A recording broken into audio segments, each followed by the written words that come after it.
Hello friends, आपका ज़ेरे solve paper में स्वागत है। दोस्तों, कल की वीडियो में मैंने दो जगह मिस्टेक कर दिया था। टॉपिक जैसे मिस प्रिंटिंग था, इस वजह से आप उसको करेक्ट कर लीजिएगा। और उसको मैंने अपने ज़ेरे सॉल्व पेपर टेलीग्राम चैनल में जो पीडीएफ भेजा है उसमें मैंने सुधार कर दिया है। तो वो आप लोग नोट कर लें जहाँ जहाँ पर मिस प्रिंटिंग हुई थी। जैसे हीगल की जो डिफिनीशन है उसमें राजनीतिक वर्ड आया है, तो वहाँ पर राज्य होना चाहिए। राजनीति की जगह आप लोग राज्य पढ़ेंगे। और जो मुसोलिनी की डिफिनीशन है उसमें प्रति वर्ड आया है, तो प्रति की जगह आप लोग प्रतिकूल पढ़ेंगे। ठीक है, तो ये छोटी सी मिस्टेक थी, उसको आप लोग करेक्ट कर लीजिएगा। और बाकी सेंस तो आप समझ ही गए होंगे मैं क्या कहना चाह रहा था। तो आज मैं आपको बताना चाह रहा हूँ कि राज्य और अन्य संस्थाओं में क्या रिलेशन है। कभी कभी एग्ज़ाम में भी पूछा जाता है कि राज्य का समाज से क्या रिलेशन है, समाज क्या है ना।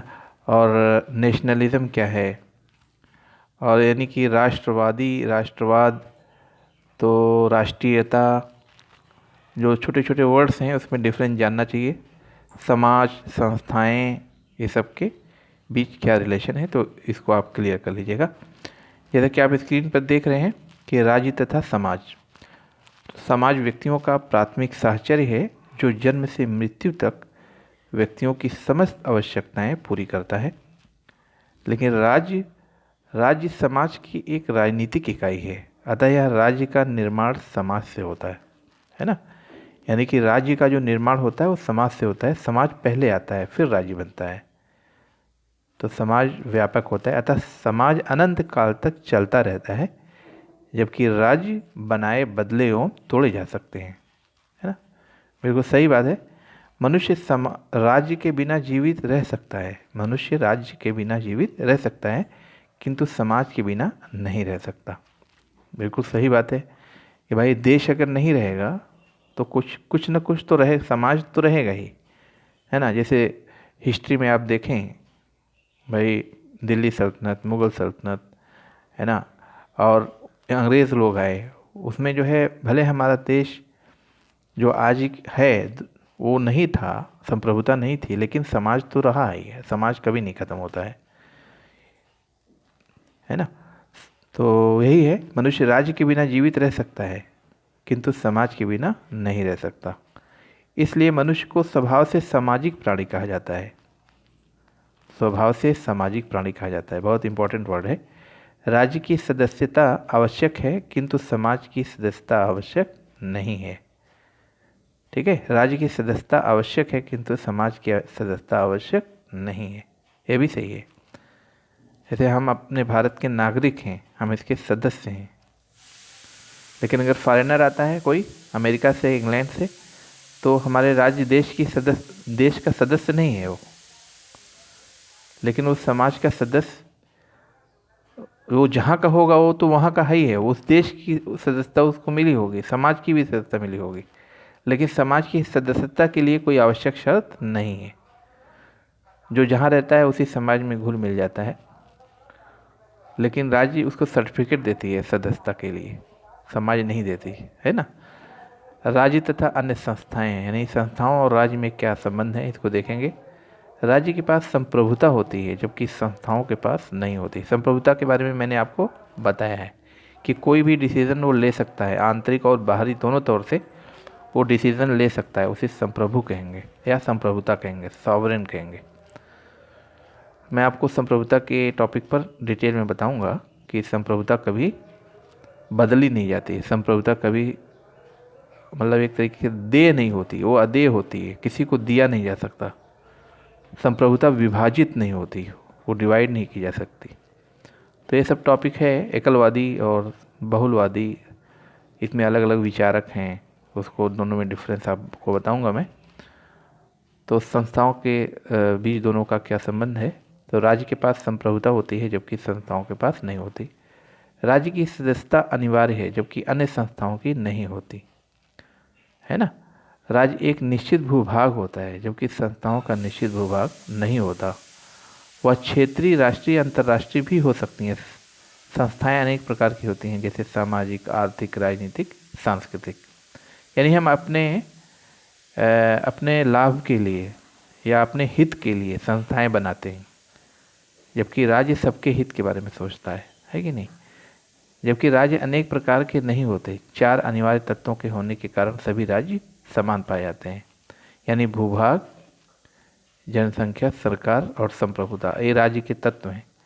लेकिन जो संस्थाएं हैं उसमें ये तत्व होना ज़रूरी नहीं है, बल्कि उसी राज्य में ही संस्थाएं आमतौर से रहती हैं और दूसरे कंट्री में भी होती हैं, राष्ट्रीय अंतर्राष्ट्रीय भी हो सकती हैं, वो बताया अपने लाभ के लिए बनाई जाती हैं। राज्य और सरकार, इसके बीच क्या रिलेशन है? व्यवहार के धरातल पर सरकार ही राज्य का प्रतिनिधित्व करती है।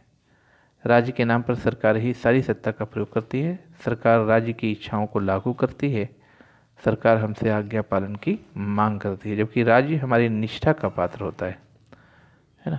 अब राष्ट्रीयता और राष्ट्र में क्या डिफरेंस है, इसको भी देख लीजिए, कभी कभी ये भी आ जाता है।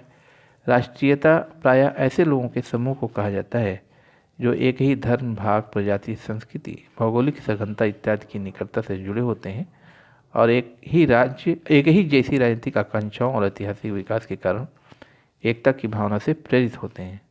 अतः राष्ट्रीयता का क्षेत्र बहुत संकुचित होता है। राष्ट्र उन लोगों के समूह को कहते हैं जो सामान्य इतिहास, समान हितों, सामान्य राजनीतिक आकांक्षाओं और सामान्य नियति के कारण एकता के सूत्र में बंधे हुए का अनुभव करते हैं। हालांकि ऐसे व्यक्तियों का संबंध भिन्न भिन्न राष्ट्रीयताओं से हो सकता है। राज्य और राष्ट्र का रिलेशन देखते हैं। राज्य और राष्ट्र, राज्य के पास संप्रभुता होती है, यह एक दमनकारी संघ है, जबकि राष्ट्र केवल भावनाओं से बंधे व्यक्तियों का समूह होता है। जैसे संयुक्त राष्ट्र है, लेकिन वो राज्य नहीं है, वो संयुक्त राष्ट्र है, इसलिए कि वह भावनाओं से बंधे हुए व्यक्तियों का समूह होता है। एक दूसरे के प्रॉब्लम में शेयर करने का एक समूह होता है, एक दूसरे की प्रॉब्लम को दूर करने के लिए एक समूह होता है राष्ट्र। लेकिन राज्य ऐसा नहीं होता। राज्य क्या होता है? राज्य एक देश होता है, राज्य का एक सीमित दायरा होता है ना। इसमें सिर्फ एक ही लोग, मतलब एक ही ग्रुप के लोग रहते हैं। लेकिन राष्ट्र में अलग अलग कंट्री के लोग हो सकते हैं, अलग अलग देश के लोग शामिल हो सकते हैं, लेकिन राज्य में केवल एक ही देश के लोग होते हैं, आप कह सकते हैं, वही प्रतिनिधित्व करते हैं। लेकिन राष्ट्र में अलग अलग लोग अपनी क्वालिटी के बल पर अपने समूह के हित, मतलब हित को ध्यान में रखने वाले वो लीडरशिप कर सकते हैं। उदाहरण के लिए यहूदियों का राष्ट्र था, किंतु 1948 में इजराइल की स्थापना से पूर्व उनका राज्य नहीं था, है ना। यानी कि यहूदी 1948 से पहले इजराइल में नहीं रहते थे, यानी वो इजराइल 1948 में उनको मिला, यानी 1948 में ही वो इजराइल के नागरिक हो गए, यानी वो राज्य कहलाए। उससे पहले वो राष्ट्र थे, इधर उधर बिखरे हुए थे। बिखरे हुए थे मतलब बिखरे हो करके भी वो एक दूसरे के बारे में सोचते थे, इस तरीके से आप कह सकते हैं। राज्य एक राजनीतिक समूह है जिनका निर्माण चार तत्वों से होता है, आपको मालूम है, इसको बताया गया था। जबकि राष्ट्र का आध्यात्मिक अस्तित्व होता है, इसे सुदृढ़ता प्रदान करने वाली शक्ति जाति, धर्म, भाषा, संस्कृति, इतिहास इत्यादि की समानता से बल ग्रहण करती है। ठीक है, तो इस तरीके से ये कुछ संबंध थे राज्य से, और इसको जानना भी चाहिए कि राज्य और राष्ट्र, राष्ट्रीयता, है ना, समाज, संस्थाएं, ये सब के बीच क्या संबंध है।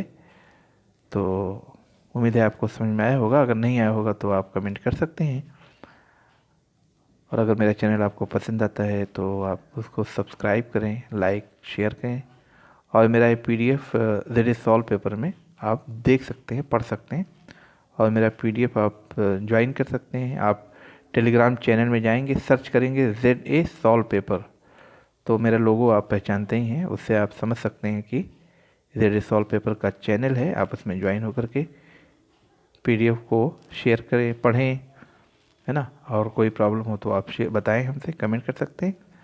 तो मेरा वीडियो आपका लास्ट तक देखने के लिए बहुत बहुत धन्यवाद। मिलते हैं नेक्स्ट वीडियो में।